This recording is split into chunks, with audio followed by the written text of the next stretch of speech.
Hello everyone, welcome to our classes. So in this video again we'll be continuing our discussion with respect to the question pertaining to the QA section of the paper. So what we'll be doing is basically we'll try and take a look at the questions in front of us, and also we'll try and understand the approach to successfully solving them. If we talk about the section in general, we haven't really seen anything out of the box or any unexpected kind of question in this year's QA paper. But one thing cannot be denied, that this year the paper was more or less on a little bit more calculation intensive side. So in this video we'll discuss, as we have very different kinds of questions as well pertaining to the section, also learn the approach to solving the same, so that whenever we come across this kind of question further down the line in any examination, we are easily able to tackle the same. Okay, so with all that being said and done, let's focus on the question at hand. If x is to y is 3 by 4, y is to z is 3 is to 4, then x plus y plus z by 3z is equal to, okay, so here let's start off with 58. We have x by y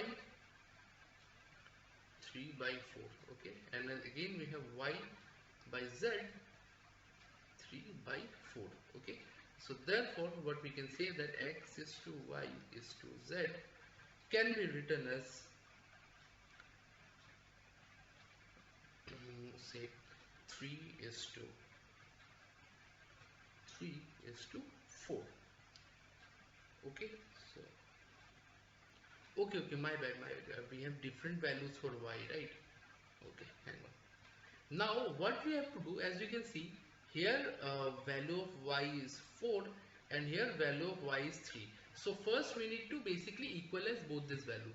So what I'm going to be doing is I'm going to multiply this numerator and denominator by 3, and subsequently I'm going to multiply here numerator and denominator by 4, okay.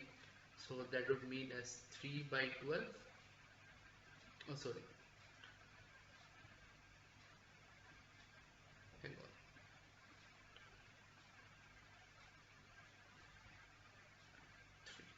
so this will again be 12 by 16, okay. So now as you can see, this value is equal to this value, so y is constant, so therefore we can conclude x is to y is to z is nothing but this is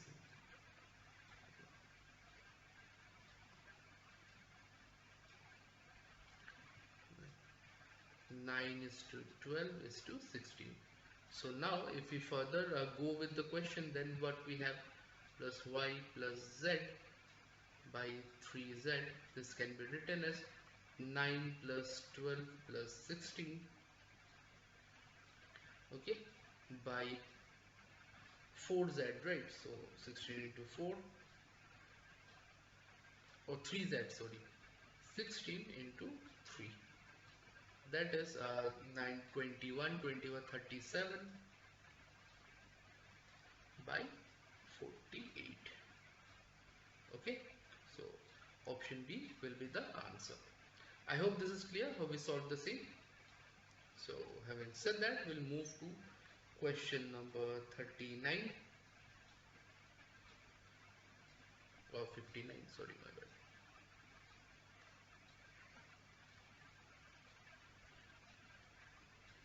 Average age of A and B is 20 years. If A is to be replaced by C, the average would be 19 years, okay.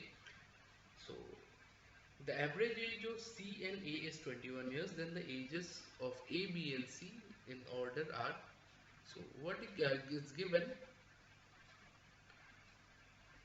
sum A plus B can be given as 40, then since their average is 20, again sum A is replaced by C, right? B plus C can be given 19, so 38. So here we can see the sum is dropped by 2, okay, there's a drop of 2.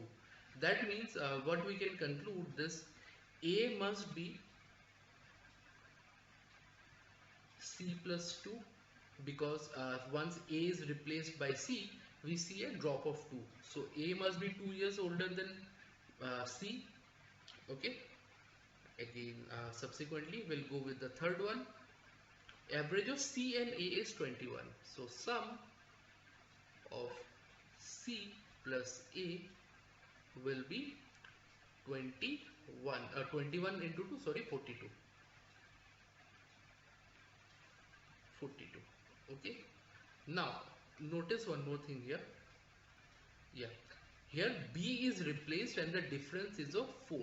B is replaced and in place of b we have a, so a should be 4 years more than b, because the difference in the 4-year increment is due to the introduction of a and different and omission of b. Okay, so now the if we simply represent the same, okay, in terms of everything, so we can actually write a, the ages will be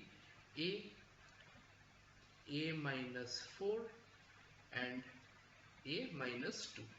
Okay, so this will be our ages. Okay, so if we go through with the option, then if you see, only option 2 actually matches the entire criteria. So this is a very easy way to solve this kind of questions. Just we have to observe the entire thing. Otherwise what we could have done is simply form multiple equation of the same and then subsequently try to solve the same again and again. That way also we could have done. So if we go with traditional approach, it would have been something like a plus b equal to 40, again b plus c equal to 38, and again c plus a equal to how much, 42. So we'll add everything up, so we'll have 2a plus b plus c, that will in turn give us, this will be 160, 160 plus 2 60, therefore we can have a plus b plus c equal to what to say, 80. No, not 160, it's a 120 I guess. 82, yeah, sorry, my bad. So 120 and then subsequently plus 60. Now we'll substitute each and every value, because b plus c we are given 38, therefore a will be 22. Again a plus b we are given 40, so therefore b will be,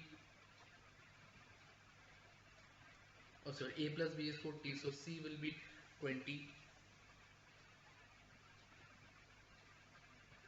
c will be 20, and a plus c is given 42, so therefore b will be 18. So this is one of the lengthier way to solve the same. Otherwise the shortcut would be simply by observing the options and getting this relation out. Okay, so either way you can approach, either you can go through this or basically this approach, and either of the approaches are fine. So I hope this is clear. So now having said that, let's move on to the next question.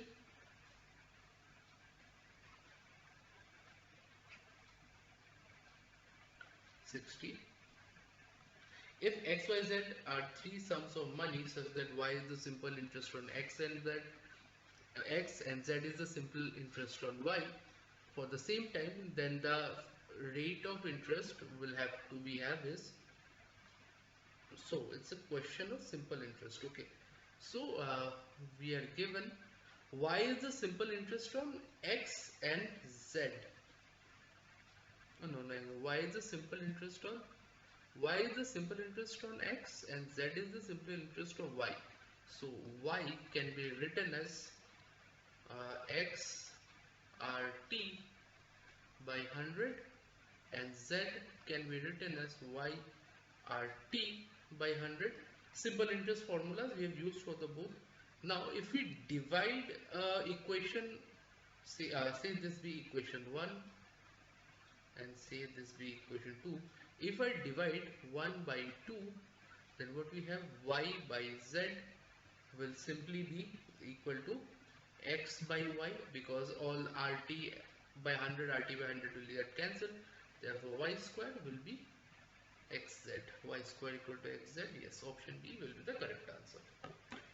So I hope all the 3 questions we have discussed so far in this video are clear to you. In case you have any doubt with respect to the way we solve this question, I suggest you go through the video multiple times and subsequently try and solve this question on your own, so that you can get a better idea on the approach involved for solving the same. Okay, so that will be coming really handy, and subsequently try and solve this question with keeping the video as a reference. Okay. So now in case you're looking for a detailed solution of the entire paper from QA, VA, RC section or everything, feel free to actually look us up. So for that, what you can do is go through the description section of the video, wherein you'll find a bunch of details like our website link and followed by our email ID, and also something like our numbers on which you can call, text or WhatsApp us. Feel free to connect with us in case you have any kind of doubt with respect to your exam preparation queries, or something like if you have any doubt for any subject, any topic wise queries if you have, or you just need some kind of guidance with respect to your exam preparation also. Feel free to connect with us. We'll be more than happy to help you out in your pursuit to a successful competitive exam preparations as well. So please do look us up that way. So with all that said and done, in case you like the video, make sure you like, share, subscribe to the channel so we'll keep coming up with relevant content such as this further down the line. We'll continue the discussion of the similar sort of question in the subsequent videos, and until then, I'll be signing out. Thank you so much.